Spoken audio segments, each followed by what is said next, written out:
Panitia Tahun Transformasi HKBP Distrik ke-10 Medan Aceh melaksanakan rapat perdananya.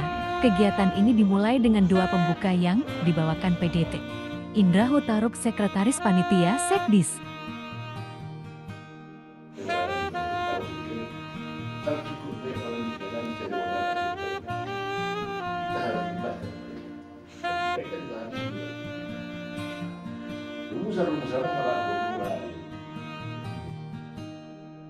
Rapat ini memfokuskan pembahasannya yang fundamental dan filosofis tentang Tahun Transformasi HKBP.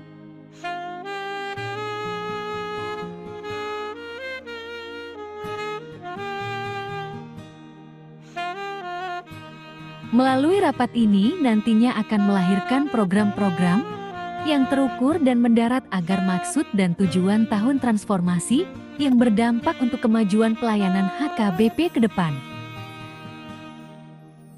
Hingga rapat ini berakhir tampak hadir Prakses HKBP Distrik ke-10 Medan Aceh, PDT Suwandi Sinambela, S. Tij, M. Si para panitia pelaksana, penasehat dan Tiring Kemiti Amang Romain Manalu, Prof. Street, Dr. Hari Sialagan, S. Bakara, Dr. Kombes Pol. An Siahaan.